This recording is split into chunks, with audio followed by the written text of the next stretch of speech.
داتا صاحب رحمۃ اللہ تعالی علیہ نے خود لکھا ہے، داتا صاحب فرماتے ہیں کہ ایک طریقت کا ایک مسئلہ میرے لیے بن گیا تھا۔ روحانی سفر انسان کر رہا ہوتا ہے نا، جب بڑے اچھے اس کے اوراد و وظائف چل رہے ہوتے ہیں، عبادات چل رہی ہوتی ہیں، تہجد میں بوجھ نہیں ہوتا اس کے لیے اٹھنا، تلاوت قرآن پاک صحیح کر رہا ہوتا ہے، اگر مراقبے پہ بیٹھا ہے تو صحیح بیٹھا ہوتا ہے، اس کے اسباق صحیح چل رہے ہوتے ہیں، کئی دفعہ رکاوٹ آ جاتی ہے، اس کی کوئی نہ کوئی وجہ ہوتی ہے، یہاں تو کہیں غلطی ہو جاتی ہے، یا انسان کوئی ایسی بھول کر بیٹھتا ہے جس کے نتیجے میں بریک لگ جاتی ہے۔ داتا گنج بخش علی حجویری رحمۃ اللہ تعالیٰ علیہ ارشاد فرماتے ہیں کہ میرا طریقت کا کوئی مسئلہ بن گیا، روحانی سفر جو میں طے کر رہا تھا۔ آج کل تو خیر سارے لوگ طے کر کے بیٹھے ہوئے نا، ہم سارے سفر، ہم تو مسافر ہے ہی نہیں، ہم نے تو مکمل کر لیا سفر۔ ہم تو گفتگو کرتے ہیں تو ایسے لگتا ہے کہ جیسے طریقت کے اماموں میں ہمارا نام لکھا جائے گا۔ بالکل، ہم کوئی ماحول ہی نہیں ایسا کہ کوئی سیکھے، کوئی پوچھے، کوئی سوال کرے، کوئی آگے بڑھنے کی کوشش کرے، مزاج نہیں رہا ہمارا۔ داتا صاحب کہتے ہیں میں ایک روحانی مسئلے میں الجھ گیا تھا، تو میں نے بڑے اوراد کیے، وظائف پڑھے، بڑا میں نے اللہ اللہ کی، بڑا کچھ کیا، جو ممکن تھا میں نے کیا، کئی مزارات پر حاضری بھی دی، صدقات و خیرات بھی کیے، لیکن وہ میرا مسئلہ حل نہیں ہوتا تھا۔ وہ ایسا مسئلہ تھا جو الجھ گیا، مجھ سے حل نہیں ہو رہا تھا۔ آپ فرماتے ہیں میں چلتے چلتے ایک مسجد میں گیا تو وہاں کچھ درویش بیٹھے تھے، درویش، اور وہ عجیب مجذوب صفت لوگ تھے، ایک گروہ ان کا پورا بیٹھا ہوا تھا۔ فرماتے ہیں انہوں نے میری طرف دیکھا تو میرا مذاق اڑانا شروع کر دیا، پھر انہوں نے خربوزے کھانے شروع کیے، وہ خربوزہ کھاتے تھے اور چھلکے مجھے مارتے تھے۔ آپ فرماتے ہیں وہ چھلکے مار کے پھر ہنستے تھے، پھبتیاں کستے تھے، میرا مذاق اڑاتے تھے۔ فرماتے ہیں وہ میرا مسئلہ جو کئی دنوں کا اٹکا ہوا تھا، حل نہیں ہو رہا تھا، ان کی یہ حرکت کرنے سے میرا وہ والا مسئلہ اللہ نے حل فرما دیا، میرے اندر وہ تازگی پیدا ہو گئی۔ جب کوئی شخص خبر لاتا ہے نا آپ کے لیے جب کوئی خبر لاتا ہے کہ فلاں نے آپ کو برا کہا، تو اس میں محاذ نہیں قائم کرنا چاہیے۔ ایک ہم لوگ محاذ بنا لیتے ہیں، جو موقع ہماری عین اصلاح کا ہوتا ہے، جس میں ہمارے لیے بڑے اسباق ہوتے ہیں، ہماری بہتری بہت زیادہ اس کے اندر مضمر ہوتی ہے، ہم اس کو سمجھتے ہی نہیں۔ یہ جو دین کے لیے تانا ہوتا ہے نا، جے کر یہ تانے نصیب ہو جائیں ہمیں، اگر ہمارے مقدر میں آ جائیں یہ تانے، تو یہ بڑا فائدہ کریں گے، یہ نفع کریں گے۔ بہت سارے تانے ہم برداشت کرتے ہیں، لوگ بہت ساری برادریوں کو اچھا نہیں سمجھتے، ہم سہتے ہیں، کبھی کو برادری چھوڑ کے نکلا تو نہیں۔ بہت سارے لوگ بہت ساری چیزوں کو اچھا نہیں سمجھتے، لیکن ہم نے احتجاج تو نہیں کیا۔ مذہب کے معاملے میں ذرا سا ہلکا سا کو تانا دیتا ہے۔ میں نے کہا کہ آپ دیکھیں نا داتا صاحب نے کتنی خدمت کی، تو کیا سارے لوگ اچھا کہتے ہیں داتا صاحب کے مزار کو؟ آج بھی اتنی لمبی زبانیں نکال کے لوگ کہتے نہیں وہ شرک کا اڈا ہے، معاذ اللہ۔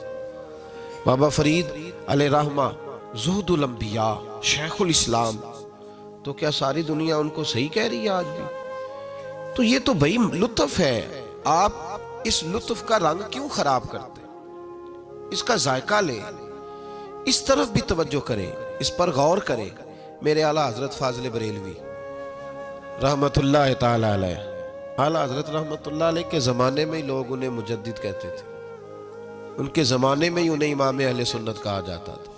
ان کے دور میں بڑے بڑے شیخ الحدیث، بڑے بڑے لوگ ان کی بارگاہ میں آ کے بیٹھا کرتے تھے۔ سید دیدار علی شاہ صاحب رحمت اللہ علیہ عمر میں ان سے بڑے تھے، لیکن پھر بھی ان کی خدمت میں آ کے بیٹھتے تھے۔ صدر اللہ فاضل سید نعیم الدین مراد آبادی جیسی شخصیات ان کی بارگاہ میں رات کو بیٹھا کرتے تھے۔ بڑے بڑے قیمتی لوگ، حضرت محدث صورتی، یہ مرید تھے مولانا فضل الرحمان گنج مراد آبادی رحمت اللہ علیہ کے، اور پڑھا بھی انہی سے، خلافت بھی انہی سے، سارا سلسلہ انہی سے، لیکن ہر وقت اعلیٰ حضرت کے پاس بیٹھے رہتے تھے، اور عمر بھی اعلیٰ حضرت سے زیادہ تھی۔ تو کچھ لوگوں نے کہا کہ سارا سلسلہ وہاں ہے، بیٹھے یہاں رہتے ہو۔ فرمانے لگے یار جو ایمان کی لذت ان کے پاس ملی ہے وہ کسی اور جگہ نہیں ملی، ہر چیز اپنی جگہ پہ۔ لیکن اس کے ساتھ ساتھ ایک دوسرا پہلو بھی تھا. جس طرح آج لوگوں نے شور ڈالا ہے نا، اتنی تنقید شاید کسی شخص پہ ہوتی ہو جتنی فاضل بریلوی پہ معاذ اللہ کی جاتی ہے. لوگ بدعتی کہہ کے، قبر پرست کہہ کے، بڑا کچھ کہہ کے تانے نہیں دیتے، انہیں الزامات نہیں لگتے. تو یہ آج نہیں شروع ہوئے، یہ اس زمانے میں بھی یہ سلسلہ جاری تھا.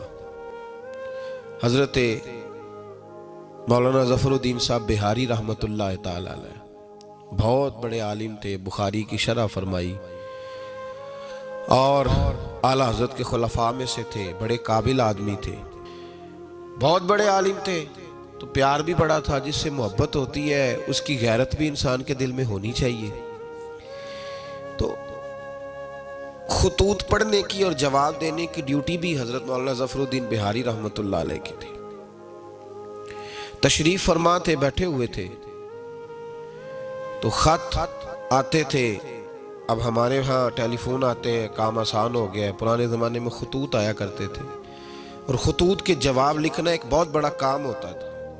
باقاعدہ مشائخ کے پاس کچھ لوگ ایسے موجود ہوتے تھے جو صرف خطوط کے جواب دیتے تھے، اور اگر کوئی فتوے کا معاملہ ہوتا تھا تو وہ فاضل بریلوی علیہ رحمہ خود لکھا کرتے تھے. تو خط کچھ آئے، مولانا ظفر الدین بہاری رحمۃ اللہ علیہ پڑھنے لگے، سنانے لگے، جواب اعلیٰ حضرت فرمانے لگے، وہ لکھنے لگے. تو ان خطوط کے اندر 2-3 خطوط ایسے بھی آئے جس میں لوگوں نے اعلیٰ حضرت کو گالیاں لکھی ہوئی تھی. معاذ اللہ، بڑے سخت جملے کہے تھے اور ایسی باتیں کہی تھیں کہ جو وہ پڑھتے گئے تو انہیں جلال آتا گیا. بڑے مریدین اعلیٰ حضرت کے حاجی لال خان جیسے بڑے رئیس اعظم لوگ تشریف فرما تھے. جب یہ خطوط پڑھے گئے جلال آیا سب مریدین کو، اور جوش میں مولانا ظفر الدین بہاری کہنے لگے میں ان پر مقدمہ کروں گا، میں کچہری جاؤں گا، عدالت جاؤں گا، میں مقدمہ کروں گا، انہیں سزائیں دلواؤں گا.